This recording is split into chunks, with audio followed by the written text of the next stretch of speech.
Hello friends, welcome to my channel excellent coaching. Memory distortion और memory construction पढ़ेंगे। Memory distortion का मतलब ये है कि जब आपको कोई ऐसी चीज़ याद रहती है जिसमें कुछ चीज़ें मिसिंग होती हैं या कुछ चीज़ें अलग होती हैं, डिस्टॉर्टेड होती हैं। मतलब जो आप रिकॉल करते हो या जो आप रिपोर्ट करते हो कि आपको कुछ ऐसी बात याद है, उसमें कुछ चीज़ें ऐसी होती हैं जो एक्चुअल में थी ही नहीं। और कंस्ट्रक्शन का मतलब ये है कि कुछ चीज़ें आपने अपने आप से उसमें जोड़ दी हैं जो उस टाइम पे नहीं हुआ करती थी। तो डिस्टॉर्शन मतलब alteration in what is remembered and reported, मतलब ऑल्टर कर दिया आपने अपनी मेमोरी को जानबूझ के नहीं, मतलब स्टोर इस तरह से हुई या रिकॉल इस तरीके से हुआ। कंस्ट्रक्शन मतलब एडिशन ऑफ इन्फॉर्मेशन, जो एक्चुअली में उस टाइम नहीं था, आपने कुछ चीज़ें अपने आप से ऐड कर दी।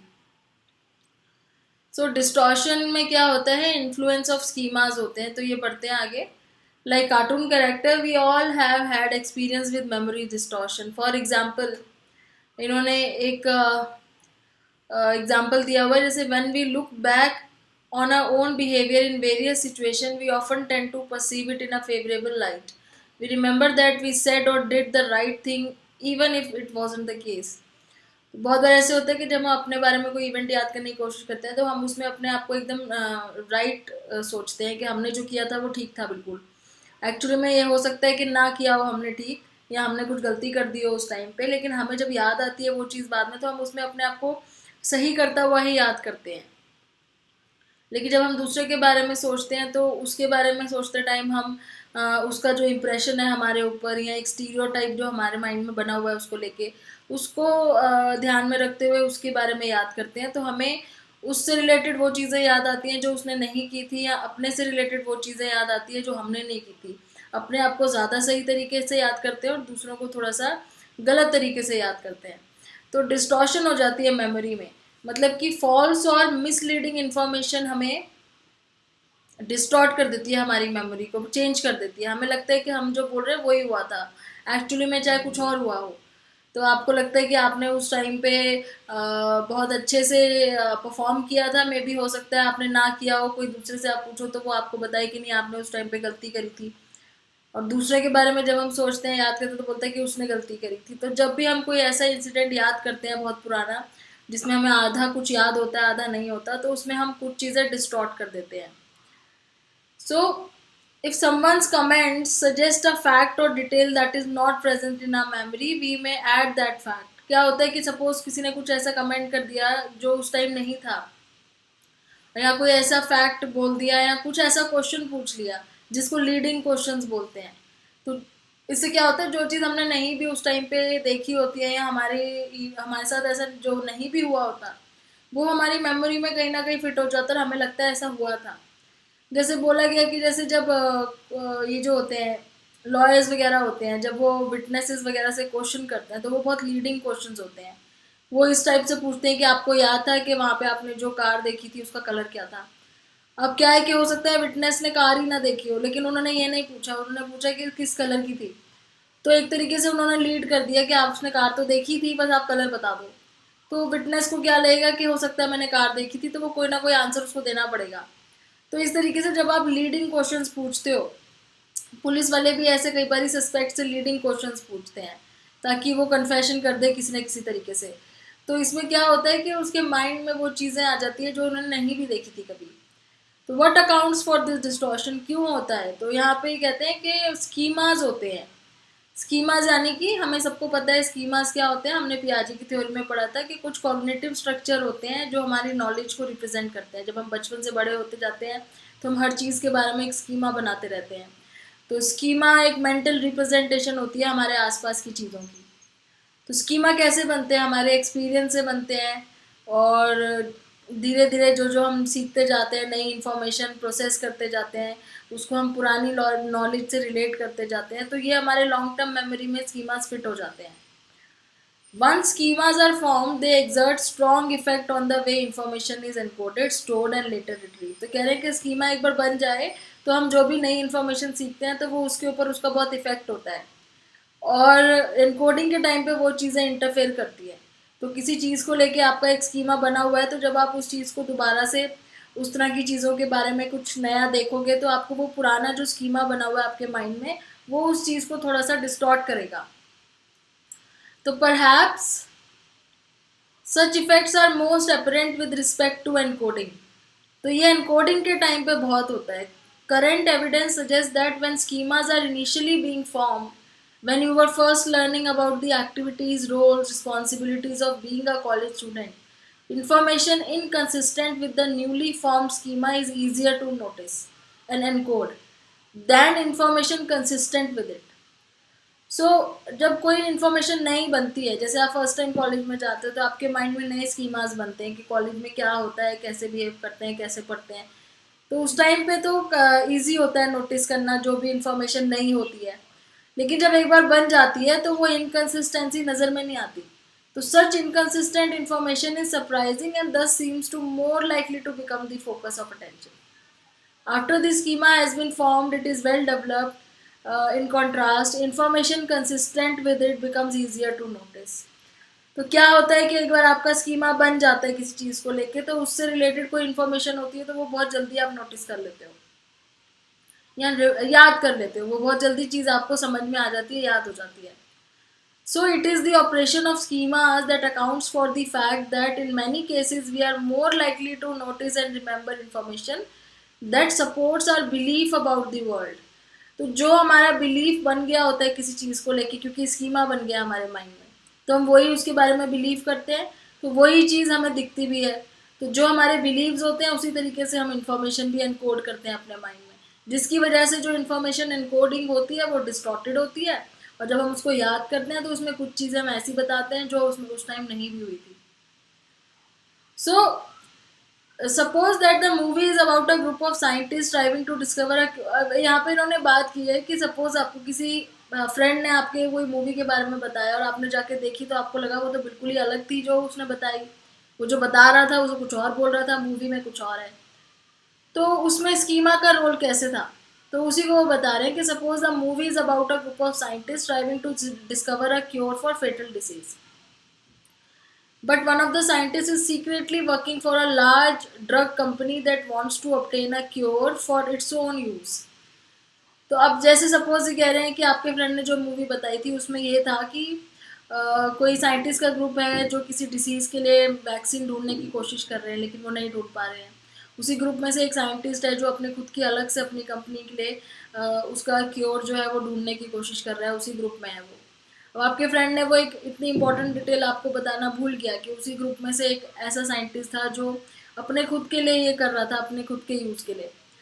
तो अब क्या हुआ, जो आपको एक इम्पॉर्टेंट डिटेल वो बताना भूल गया, तो perhaps because the idea of scientist selling out for personal gain doesn't fit with your friend strongly established schema for scientist, this may be the cause of error. तो मतलब वो कह रहे हैं कि मान लो शायद उसके स्कीमा में ये था, इसका स्कीमा जो साइंटिस्ट को लेके एक इमेज नहीं बनी होती कि साइंटिस्ट कभी अपने पर्सनल बेनिफिट के लिए ऐसा नहीं कर सकते कि अपने कंपनी से ड्रग चुरा के बेच दे।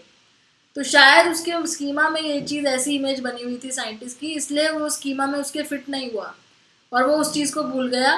और जब आपने उसको स्टोरी सुनाई उस मूवी की तो उसने वो वाला पॉइंट ही मिस कर दिया जो उस मूवी के लिए बहुत क्रूशियल था। तो ये हो सकता है, इस तरीके से मेमोरी डिस्टॉर्ट हो जाती है स्कीमा की वजह से। और एक दूसरा रीज़न बोले स्कीमा के अलावा मोटिवेशन भी होती है। Motivation mean suppose that you like someone, this may lead you to want to remember positive information about him. तो सपोज आप किसी को पसंद करते हो तो आपकी जो मेमोरीज होंगी ना उसको लेकर वो सारी पॉजिटिव पॉजिटिव होंगी। आप नेगेटिव मेमोरीज आपकी डिस्टॉर्ट हो जाएंगी, आपको याद नहीं रहेंगी, आप उसको पॉजिटिव वे में बोलोगे। तो मोटिवेशन का भी एक लेवल होता है। तो स्कीमा और मोटिवेशन दोनों चीज़ें मिलकर मेमोरी को डिस्टॉर्ट करती हैं। Effect of this kind have recently observed in careful series studies conducted by McDonald and Hart. तो कोई रिसर्च भी हुई है इस चीज़ के ऊपर। These researchers had participants watch an interview between two students. Liking for one of the two individuals were varied by having this stranger act in a polite or rude manner. तो जैसे बच्चों को कुछ पार्टिसिपेंट्स को दिखाया कि दो आपस में दो लोग का इंटरव्यू ले रहे हैं, वो ये दिखाया कि उसमें से एक पर्सन तो बहुत पोलाइट है, एक पर्सन बहुत रूड है। और जब बाद में पूछा गया कि आपको उसके बारे में क्या याद है जिसका इंटरव्यू आप देख रहे थे, तो जो बहुत ही पोलाइट पर्सन था उसके बारे में उन लोगों ने पॉजिटिव चीज़ें बताई और जो बहुत रूड पर्सन था उसके बारे में नेगेटिव चीज़ें बताई। तो इस तरीके से मोटिवेशन लेवल से उनकी मेमोरी जो है वो डिस्टॉर्ट हो गई। फिर मेमोरी कंस्ट्रक्शन भी होती है, जो चीज़ नहीं थी वो ऐड भी कर देते हैं हम। डिस्टॉर्ट का मतलब तो ये हो गया कि आपने उसको चेंज कर दिया जो आप बता रहे हो, या डिलीट कर दिया। कंस्ट्रक्शन में क्या होता है, आपने कोई चीज़ ऐड कर दी जो पहले थी ही नहीं। वो गैप को फिल करने के लिए, बीच का गैप फिल करने के लिए, कुछ इन्फॉर्मेशन आपको शायद याद नहीं आती है, उस गैप को फिल करने के लिए आप अपना खुद का उसमें कुछ इवेंट डाल देते हो। Memory is not so much like reading a book, or it is like writing from one fragmentary notes. In other words, we can often construct our memories for incomplete information. तो हमारी memory क्या होता है कि बीच बीच में से थोड़ी थोड़ी मिस आउट हो जाती है, तो हम उसको कंस्ट्रक्ट करते रहते हैं, कुछ ना कुछ जोड़ते रहते हैं उसके अंदर। So, आगे चलते हैं इसमें। Memory construction can sometimes have far more important and unsettling effects. Memory construction can play important role in legal proceeding involving charges of child sexual abuse and in the testimony of eyewitness. अब इसमें क्या है, memory construction में जैसे ऊपर भी बात हो रही थी, जो विटनेसेस होते हैं उनकी मेमोरी डिस्टॉर्ट की जाती है, ऐसे ही कंस्ट्रक्शन में भी जो विटनेसेस वगैरह होते हैं इनकी जो मेमोरी होती है ना, इसका अगर मेमोरी कंस्ट्रक्शन का बहुत बड़ा रोल होता है कि वो क्या बताते हैं, उनको क्या चीज़ याद है और क्या चीज़ है वो उसमें ऐड करके बताते हैं। So once formed, they can be readily changed and perhaps corrected. A growing body of scientific evidence points to a disturbing conclusion. False memory may be very difficult to change. Among young children, in fact, they may be more persistent than real memories. तो कह रहे हैं कि हम memories को change कर सकते हैं, उसको हम leading questions के through distort कर सकते हैं या construct कर सकते हैं, लेकिन एक चीज़ इनको ये मिली है कि false memory को change करना बहुत मुश्किल है। रियल मेमोरीज को हम डिस्टॉर्ट कर सकते हैं, कंस्ट्रक्ट कर सकते हैं, लेकिन जो फॉल्स मेमोरी होती है ना उनको चेंज करना बहुत मुश्किल होता है। Evidence for this conclusion has been reported in many different studies. कुछ स्टडीज है यहाँ पे जिसके बारे में डिस्कस कर लेते हैं। यहाँ पे बच्चों के ऊपर स्टडी करी हुई है साइकोलॉजिस्ट ने। किंडरगार्टन चिल्ड्रन मतलब कि एवरेज एज 5 ईयर्स 9 मंथ्स है, और थर्ड ग्रेड चिल्ड्रन हो गए जिनकी एवरेज एज 8 ईयर्स 11 मंथ्स है। तो इन दोनों ही ग्रुप्स को उन्होंने कुछ लिस्ट दिखाई थी जिसमें कुछ कॉमन नाउन्स थे। 60 कॉमन नाउन्स है। कॉमन मतलब जो उन्होंने सुने हो, जैसे टेबल, ट्री, हाउस, इस तरह के।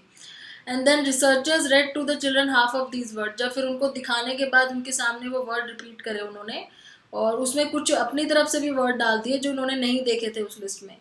और बाद में जब उनसे पूछा कि कौन से आपने सुने थे, कौन से नहीं सुने थे, तो कुछ बच्चों ने उसमें से ऐसे वर्ड्स जो बोल दिए जो उन्होंने नहीं सुने थे।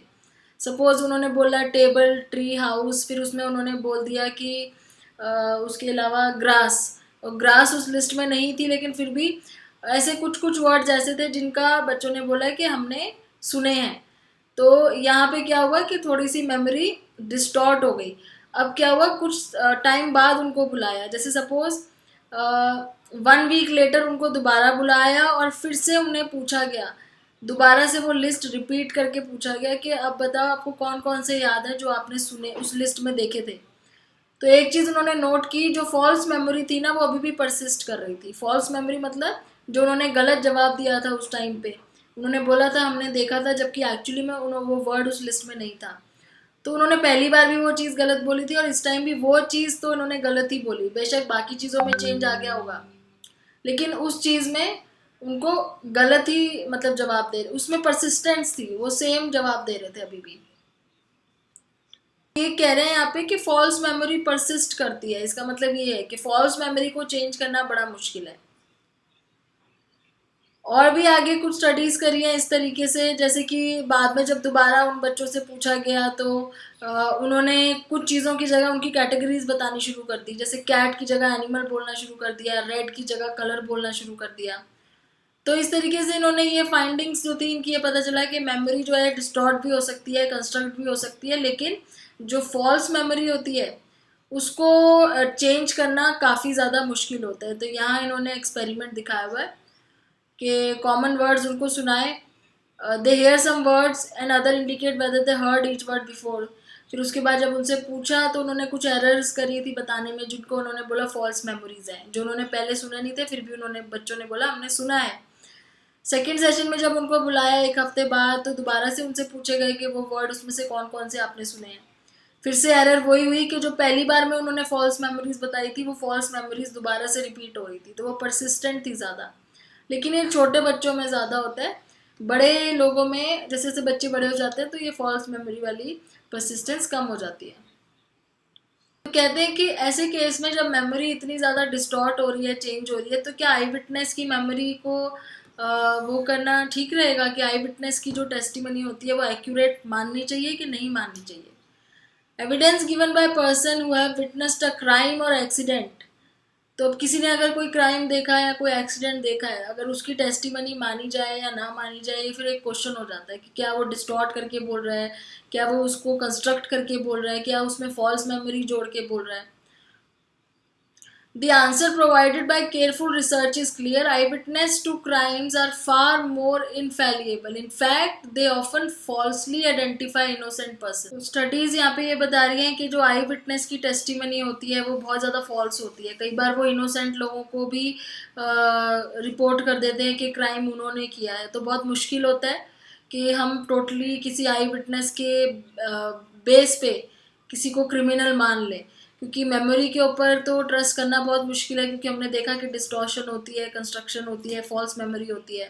प्लस ये जो लीडिंग क्वेश्चंस वाली जो तरीका होता है कि क्वेश्चन इस तरीके के पूछना है कि आई विटनेस को कुछ ना कुछ चॉइस करनी पड़ती है, तो इस तरीके से थोड़ा सा एरर होती है उनके जो भी टेस्टिमनी होती है, और इसमें इनोसेंट पर्सन कई बार उसमें कन्विक्ट हो जाते हैं, जो कि ठीक नहीं है। So fortunately several procedure seems to be useful. अब इसमें क्या कर सकते हैं कि asking eyewitness to report everything they can remember, सब कुछ उनको बोलो रिपोर्ट करें। Asking eyewitness to describe events from several different perspective, अलग अलग तरीके से रिपोर्ट करें, क्या हो सकता है, क्यों हुआ होगा, अलग अलग ऑर्डर में रिपोर्ट करें, ना कि एक ही तरीके से बार बार, क्योंकि अलग अलग ऑर्डर में रिपोर्ट करेंगे तो हो सकता है कि वो चीज़ें भूल जाएं जो वो गलत बता रहे थे, अब वो ना बोले दोबारा। Asking eyewitness to imagine themselves back at the scene, तो मतलब अपने आप को वहाँ पे इमेजिन करके बोले, तो कुछ और तरीके से पूछा जाए जिससे उनकी जो मेमोरी में डिस्टॉर्शन हो रही है या कंस्ट्रक्शन हो रही है वो पता चल जाए कहाँ पे गलत बोल रहे हैं, क्योंकि जहाँ गलत बोलेंगे वो चीज़ शायद वो रिपीट ना करें दोबारा, या वो चीज़ परसिस्टेंटली बार बार रिपीट करें। Simply asking eyewitness over and over again to recall what they saw does not seem to help. तो बार बार रिपीटेडली कोई चीज़ पूछना या बार बार इस तरह के क्वेश्चंस पूछना, उससे क्या होता है कि वो जो चीज़ उन्होंने नहीं भी देखी होती वो ऐसे जवाब दे देते हैं कि उन्होंने देखी है। तो ये था पूरा इसका मेमोरी डिस्टॉर्शन और कंस्ट्रक्शन का। अब इसके आगे नेक्स्ट वीडियो में पढ़ेंगे। Thanks for watching.